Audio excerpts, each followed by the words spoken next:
Well, Tuesday the 1st of September, and today we're looking at Psalm 18. David sang this song to the Lord when the Lord delivered him from all his enemies and from the hand of Saul. David wants to express his high praise and worship to God. He said, "I love you, O Lord, my strength. The Lord is my rock, my fortress, and my deliverer. My God is my rock in whom I take refuge. He is my shield and the horn of my salvation, my stronghold." God's protection of his people is limitless and can take many forms. David uses 5 military symbols to demonstrate God's protection. God is like a rock that can't be moved by any who would want to harm him. Number 2, a fortress or place of safety where the enemy can't follow. Number 3, a shield that comes between us and harm. Number 4, power that saves. And number 5, the stronghold, the place of safety, high above our enemies.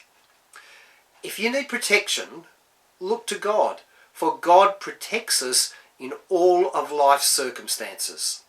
In verse 3, David says, "I call to the Lord who is worthy of praise, and I am saved from my enemies.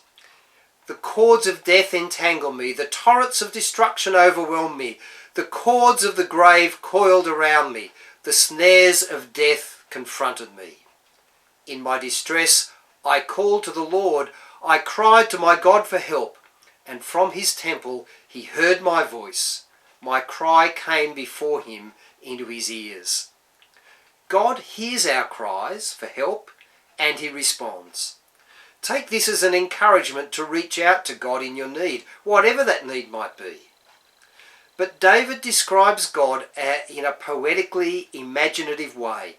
But the picture he paints is one of extreme power. Listen to this from verse 7. "The earth trembled and quaked, and the foundations of the mountains shook. They trembled because he was angry. Smoke rose from his nostrils. Consuming fire came from his mouth. Burning coals blazed out of it.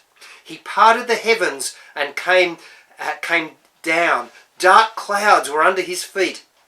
He mounted the cherubim and flew. He soared on the wings of the wind. He made darkness his covering, his canopy around him, the dark rain clouds of the sky. And out of the brightness of his presence clouds advanced, with hailstones and bolts of lightning. The Lord thundered from heaven. The voice of the Most High resounded. He shot his arrows and scattered his enemies, the great bolts of lightning, and routed them. The valleys of the sea were exposed and the foundations of the earth laid bare at your rebuke, O Lord, at the blast of breath from your nostrils." I mean, wow! Don't argue with that guy.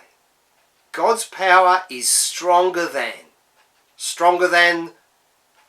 political power. It's stronger than cancer.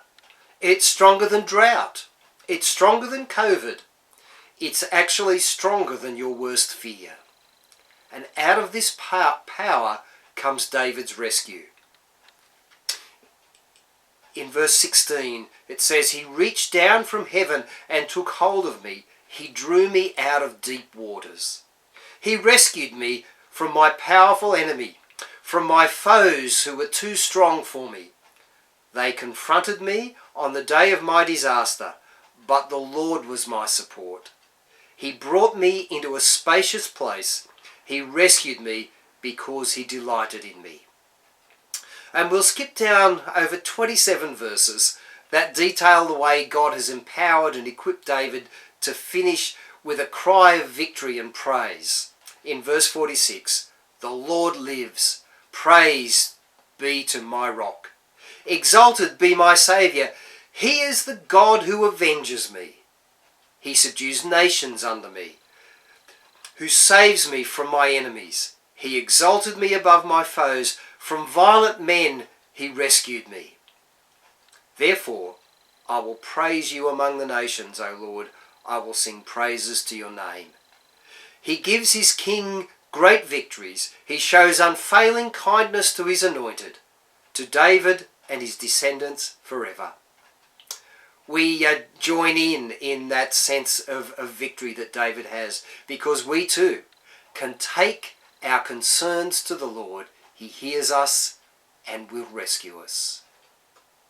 Bye for now.